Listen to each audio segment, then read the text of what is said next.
ஆண்டவராய் இயேசு கிறிஸ்துவின் விலையேறப்பட்ட நாமத்தினாலே கர்த்தருடைய ஆவியானவர் எங்களுக்கு கொடுத்ததான ஏஜே பவர் மினிஸ்ட்ரி ஊழியத்தின் சார்பில் அன்பினால் வாழ்த்துக்களை தெரிவித்துக் கொள்கிறேன். எனக்கு அருமையானவர்களே, இன்றைக்கு கர்த்தருடைய ஆவியானவர் கொடுத்த வார்த்தையை நாம் தியானிக்க போகிறோம். ஹல்லேலூயா. நன்றாய் செய்தார், எல்லாவற்றையும் நன்றாய் செய்தார். மார்க்குவின் நற்செய்தியின் புத்தகம் 7ஆம் அதிகாரம் 37வது இறைவார்த்தை விதமாய் சொல்கிறது, எல்லாவற்றையும் இயேசு நன்றாய் செய்தார், செவிடர் கேட்கும் ஊமையர் பேசும் பண்ணுகிறார் என்று சொல்லி மென்மேலும் அவர்கள் இயேசுவை குறித்து ஆச்சரியப்பட்டார்கள். உங்கள் வாழ்க்கையில் இன்றைக்கு ஆண்டவர் எல்லாவற்றையும் நன்றாய் செய்திருக்கு. கொஞ்சம் திரும்பி பாருங்கள், உங்கள் லைஃப்பில் நீங்கள் ஆண்டவரை ஏற்றுக்கொண்ட பின்னதாக எப்படி இருக்கீங்க, ஆண்டவரை ஏற்றுக்கொள்ளுக்கு முன்னதாக எப்படி இருந்தீங்க, கொஞ்சம் யோசித்து பாருங்கள். என் வாழ்க்கையில் நான் சொல்கிறேன்னா, ஆண்டவரை ஏற்றுக்கொள்ளுக்கு முன்னதாக என் வாழ்க்கை தாறுமாறாக இருந்தது. சாதாரணமாக சொல்லணும்னா, என்னை பார்த்தாலும் எனக்கு பிடிக்காத, என் ஃபோட்டோவை பார்த்தாலும் எனக்கு பிடிக்காத ஒரு சூழ்நிலை இருந்தது. அப்படி ஒரு வெறுப்பாக இருந்தவன் நான். எனக்கு அருமையானவர்களே, எல்லாவற்றையும் நன்றாய் செய்தார். எதை நன்றாய் செய்தார்? ஊமையர் பேசவும் செவிடர் கேட்கவும் செய்ததை அவர்கள் பார்த்தார்கள். நல்லா பாருங்கள், அந்த இடத்துல நீ வாசித்து பார்த்தீங்கன்னா 32வது வசனத்தை வாசித்து பார்த்தீங்கன்னா, கொன்னை வாய் விடுவோம் பேசினானா.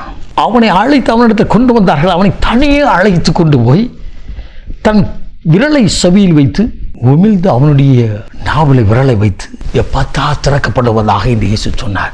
இன்றைக்கு நம்முடைய வாழ்க்கையிலே அநேக பகுதியில் அடைக்கப்பட்டே இருக்கிறது. ஆசீர்வாத பகுதியில் திறக்கப்பட வேண்டும் என்று சொன்னால் இயேசுவோடு பேச வேண்டும், இயேசுவை சந்திக்க வேண்டும். இந்த கொன்னை வாய் உடையவன் இயேசுவை சந்திக்கும்படியாய் கடந்து வந்தார். அவனை அழைத்து வந்தார்கள். அவனோடு கூட ஆண்டவர் அற்புதம் செய்தார். அவனுக்கு அற்புதம் செய்த அதே ஆண்டவர் உங்களுக்கும் எனக்கும் அற்புதம் செய்ய வேண்டும் என்று சொன்னார். அவனோடு கூட இயேசு இடைப்பட வேண்டும், உங்களோடு கூட இடைப்படுவார் என்று சொன்னால் உங்கள் வாழ்க்கையிலே அற்புதம் உண்டாகியிருக்கும். அல்லேலூயா. எங்களுடைய ஜெபக்குழுவில் ஒவ்வொரு வாரம் வெள்ளிக்கிழமை தோறும் நடக்கின்ற இந்த குணமளிக்கும் உபவாச ஜெபத்திற்கு ஒரு அருமையான மகளை அழைத்து வந்திருந்தார்கள். அவள் பேச மாட்டாள், 18 வயது ஆகிறது, பேசுவது இல்லை. எனக்கு தெரியாதது. நாங்கள் ஜெபிக்கும்போது ஜெப வேலை முடிந்து ஜெபிக்க அழைத்து வந்தார்கள். அழைக்கும்போது பேரன் கேட்கும்போது ஓன்னு அழ ஆரம்பித்தாள்.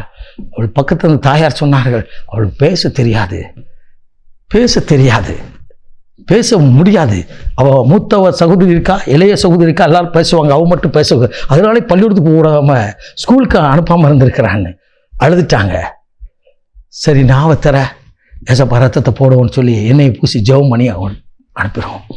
அவள் சொன்ன சாட்சி, மறுநாள் காலை வேளையில் அவள் கண் விழிக்கும் போதே மற்றவர்களோடு பேச ஆரம்பித்தா. அல்லேலூயா. இன்றைக்கும் ஒரு வாரம் தவறாமல் வெள்ளிக்கிழமை தோறும் கர்த்தரை ஆராதிக்க வந்து விடுவார்கள். குடும்பமாய் வந்து கர்த்தருடைய சமூகத்தில் நின்று கர்த்தர் செய்த நன்மைகளை சொல்லி துதிப்பார்கள். எல்லாவற்றையும் நன்றாய் செய்தா. அவள் வாழ்க்கையில கர்த்தரை ஏற்றுக்கொண்ட உடனே அவள் குடும்பத்தில் நடந்த காரியம், மூத்த பிள்ளைக்கு அருமையான ஒரு திருமணத்தை முடித்து ஒரு கர்ப்பத்தின் கனியை கொடுத்து ஒரு சொந்த குடியிருப்பை கொடுத்தார். ஒரே ஒரு மகன்தான். அந்த மகனுக்கும் கையின் பியாசங்க ஆசீர்வதிக்கும்படியாய் கப்பலுக்கு கொண்டு போனார். முழு குடும்பமும் கர்த்தருக்குள்ளாய் கடந்து வந்தது. ஆம், என்னை கேட்டுக்கொண்டிருக்கிற அன்பு தம்பி, அன்பு தங்கச்சி, உங்க வாழ்க்கையில ஆண்டவர் எல்லாவற்றையும் நன்மையாக செய்ய வேண்டும் என்று சொன்னால், நன்றாக செய்ய வேண்டும் என்று சொன்னால், மனிதன் அல்ல, அவர் மாற்றி மாற்றி செய்வதற்கு ஒரு காரியத்தை செய்தாலும் அற்புதமாய், நிறைவாய், நிரந்தரமாய் மற்றவர்கள் திரும்பி பார்க்கும் அளவுக்கு உன்னை உயர்த்தி ஆசீர்வதிக்கிற தேவனாகிய கர்த்தர் உன்னோடு கூட இருக்கிறார். அவர் உங்கள் வாழ்க்கையில நன்றாய் செய்ய, நல்லதாய் செய்ய, உன் வாழ்க்கையில எல்லாவற்றையும் நன்றாய் செய்ய அவர் கரத்துல உன் வாழ்க்கையை அர்ப்பணி. இன்றைக்கு அற்புதத்தை காண்பீர்கள். அல்லேலூயா. அன்றைக்கு கொன்னை வாய் உடையவனை பேச வைத்த அதே ஆண்டவர், செவிடரை கேட்க செய்த அதே ஆண்டவர், இன்றைக்கும் நீ விண்ணப்பம் பண்ணுகிற விண்ணப்பத்திற்கு பதில் கொடுக்க அவர் உயிருள்ளவராய், உன் பட்சத்தில் நிற்கிறவராய், ஜெபத்தை கேட்கிற வந்திருக்கிறார். நாம் ஜெபிப்போமா? மகா பரிசுத்தம் உள்ள தகப்பனே, இந்த அற்புதமான வேலைக்காய் சோத்தரிக்கிறோம். இன்றைக்கும் உடைய வார்த்தையை கேட்டுக்கொண்டிருந்த ஒவ்வொரு ஜனத்தின் மீதும் வல்லமை இறங்குவதாக. எல்லாவற்றையும் நன்றாய் செய்தார் என்ற வார்த்தையின்படி வாழ்க்கையில் ஒவ்வொரு வாழ்க்கையில் இருக்கிற வனாந்தரங்களும் மாறட்டும்.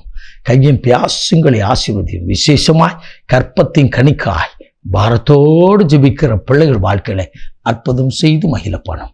இயேசு ரட்சகரே விலையேறப்பட்ட நாமத்தில் பிதாவே. ஆமென். ஆமென். God bless you.